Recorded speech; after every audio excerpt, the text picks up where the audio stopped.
नमस्कार, मी विजय ढोके, विदर्भ शेवगा शेतकरी. साधारणतः 15 ते 20 मेच्या दरम्यान आपल्याजवळचं पाणी संपूर्ण खतम झालं होतं, आटलं होतं. त्यामुळे हा प्लॉट आपण आहे त्या स्थितीत सोडलेला.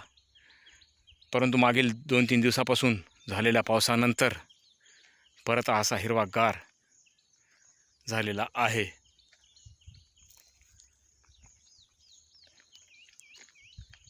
सतरा जानेवारीची आपली ही लावगण 2026ची ओडिसी 3 वाणाचा हा प्लॉट.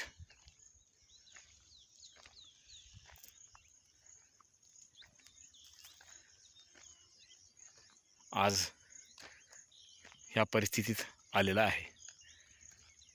फ्लॉवरिंग आहे, पण फ्लॉवरिंग टिकल्याची गॅरंटी राहत नाही. जसा जसा आता इथून पुढे पाऊस वाढेल त्याची पानेसुद्धा सगळी पिवळी पडून गळून जातात. तेच आता याच्यात पडणे चालू झालेले आहे. हा असा पानाचा पिवळा रंग होणे चालू झालेला आहे. तसाच पाऊस 5 घंटे 10 घंटे ज्यावेळेस रात्रीची झड राहील त्यानंतर संपूर्ण पानं पिवळे पडून पानं गळ होऊन जाते. त्यावेळेस नुसत्या झाडांच्या काड्या उभ्या राहील, साठा उभा राहील. आत्ताच काही ठिकाणी बरेच पिवळे पडणं चालू झालेले आहेत पानं अशा पद्धतीचे. त्यामुळे आता आपण शेंग किंवा फूल टिकलेचा काही प्रयत्न करणार नाही. आलं ते आलं याच हिशोबाने आपण घेणार आहोत. फ्लॉवरिंग आहे नाही याच्यातला भाग नाही.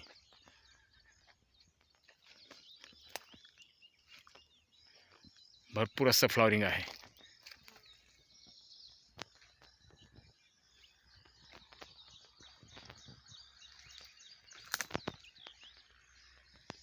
परंतु हे फूल टिकत नाही.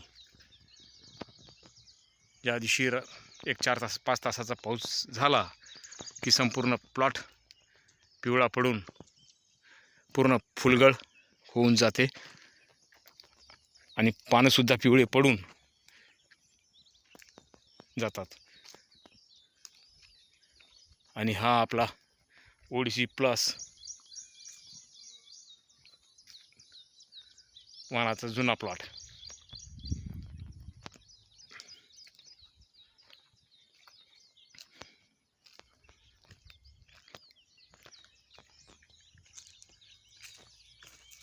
जय जवान जय किसान.